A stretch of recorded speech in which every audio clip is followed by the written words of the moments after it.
ఓం నమః శివాయ. ఓం నమో నారాయణాయ. కర్మ నివారణ నరదృష్టి నివారణ కాల భైరవాయ నమో నమః. ఓం మహాదేవ్యై చ విద్మహే విష్ణుపత్ని చ ధీమహి తన్నో మహాలక్ష్మి ప్రచోదయాత్. హరి ఓం. శశి ఛానల్కి స్వాగతం. చూస్తున్న వీక్షకులకు ప్రేక్షకులకు ప్రియ కాళ భైరవ భగవద్బంధులకి స్వాగతం పలుకుతూ మమ్మల్ని ఎంతగానో ఆదరిస్తూ ఉండబడినటువంటి ప్రియ సోదర సోదరీమణులు అందరికీ కూడా రాఖీ పూర్ణిమ శుభాకాంక్షలు. అలాగనే యావత్ భూమండలంలో ఉండబడిన వారందరికీ కూడా వరాలిచ్చేటువంటి వరలక్ష్మీదేవి అమ్మవారి యొక్క శుభాకాంక్షలు ఆశీస్సులు. మనకు శ్రావణ మాసం అనగానే లక్ష్మీదేవి అమ్మవారి యొక్క ఆశీస్సులు అందరము మనం ప్రయత్నం చేస్తూ ఉంటాం. ఈ సంవత్సరము 3వ శుక్రవారం రోజు అనగా పూర్ణిమకు ముందు రోజు వచ్చే శుక్రవారం రోజు మనం వరలక్ష్మి వ్రత పూజా కార్యక్రమాలు ఆచరింప చేసుకోవాలని చెప్పి మనకు జ్యోతిర్విజ్ఞానం తెలియజేస్తుంది. ఆ కలియుగ కాలంలో కాసు మీద జీవన విధానం ఉంటుంది కనుక ఐశ్వర్యాన్ని లక్ష్మీ కటాక్షాన్ని అందరిపైన చల్లగా ప్రసాదించాలని మనసారా కోరుకుందాం. 1/8/2025 15/8/2025 వరకు పుట్టినటువంటి వారందరికీ కూడా ముందస్తుగా జన్మదిన శుభాకాంక్షలు. గతంలో వివాహం చేసుకున్న వారికి వివాహ వార్షికోత్సవ శుభాకాంక్షలు. ద్వాదశ రాశుల్లో గ్రహ గమనాల్ని ఒకసారి వీక్షింపచేద్దాం. మిథున రాశిలో దేవగురు బృహస్పతితో కలిపి శుక్ర భగవానుడు 12 సంవత్సరాల తర్వాత సంచార స్థితి. కర్కాటక రాశిలో బుధాదిత్య రాజయోగము, రవి మరియు బుధుడు. సింహరాశిలో కేతు సంచార స్థితి. కన్యరాశిలో కుజ భగవానుడు సంచార స్థితి. కుంభరాశిలో రాహు భగవానుడు సంచార స్థితి. మీనరాశిలో శని భగవానుడు సంచార స్థితితో ద్వాదశ రాశుల్లో గ్రహ గమనాలు ఈ విధంగా ఉన్నాయి. వృషభ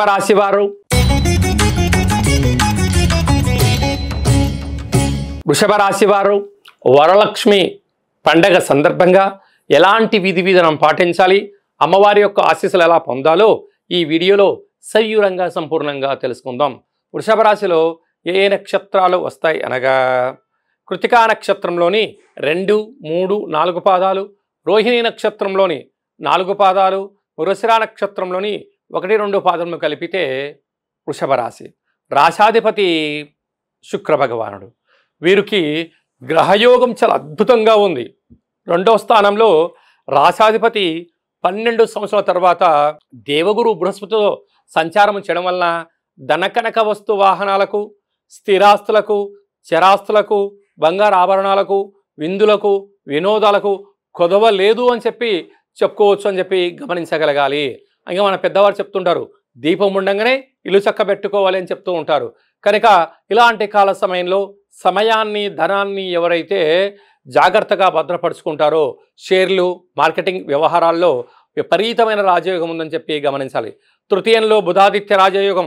తల్లిదండ్రుల నుంచి కానీ, మీకు వంశపారంపర్యం నుంచి వచ్చేటువంటి స్థిరాస్తులు కానీ, గవర్నమెంట్ ఉద్యోగాలు కోసం ప్రయత్నం చేసేవారికి ఇది చాలా శుభ తరుణం అని చెప్పి గమనించాలి.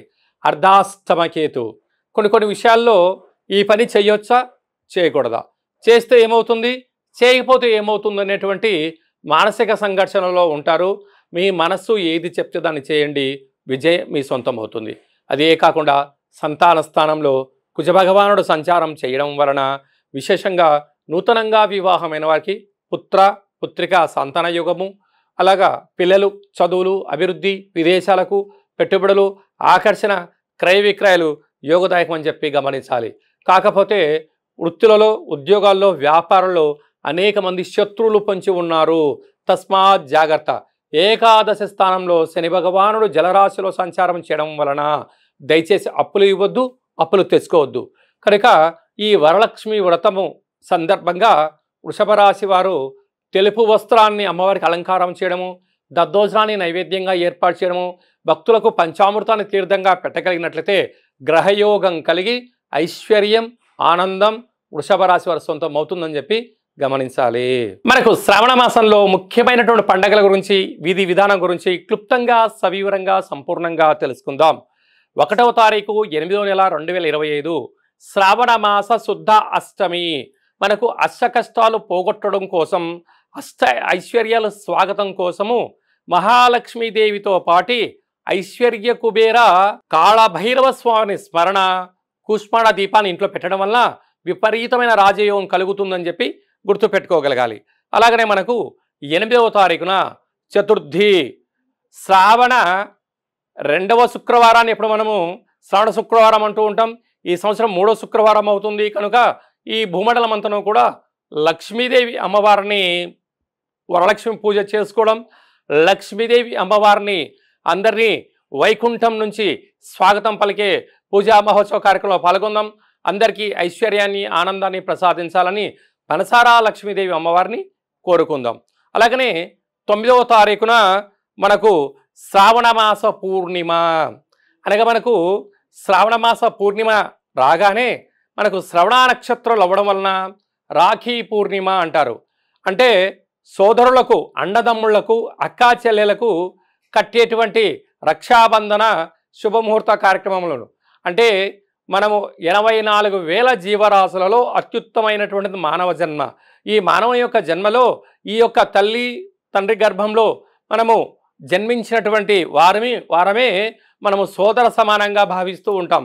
కనుక ఎన్ని ఉండను, ఎన్ని పరిస్థితులు ఉండను, ఈ అన్నదమ్ముళ్లకు, అక్కా చెల్లెలు సకుటుంబ సపరివారంగా వేడుకలు చేసుకుంటూ ఈ ఆడపడుచులు అబ్బాయిలకు కట్టేటువంటి రక్షాబంధన ముహూర్త కార్యక్రమం.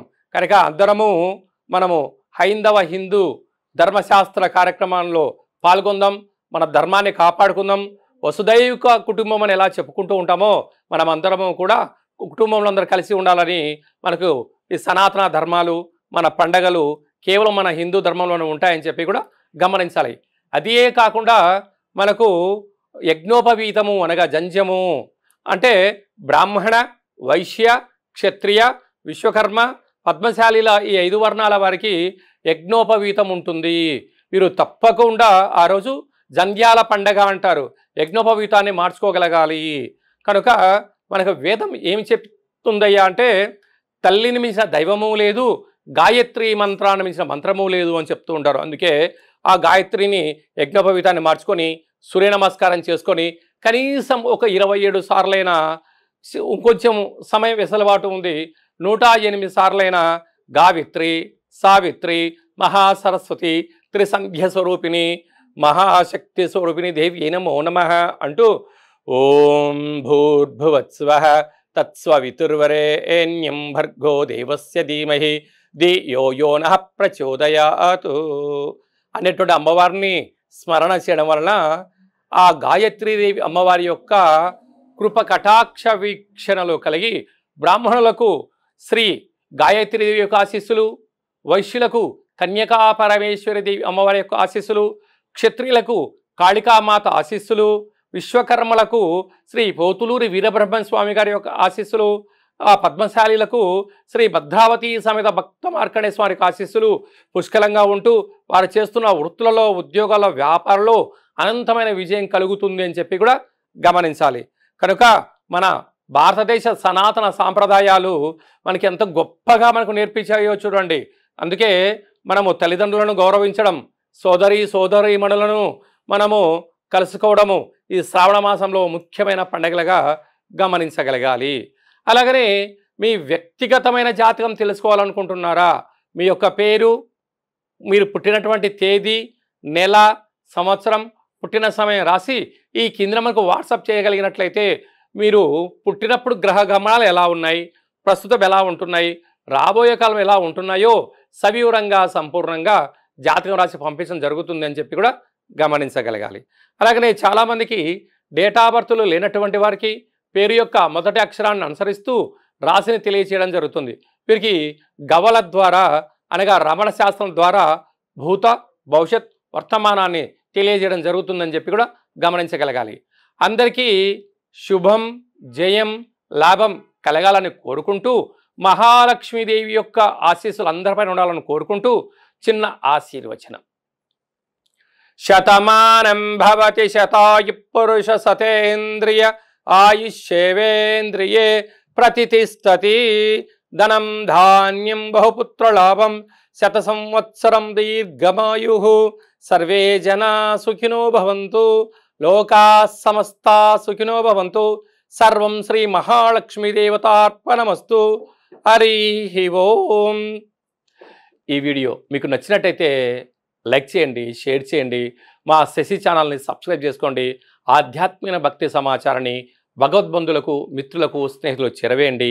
హిందూ ధర్మాన్ని కాపాడండి.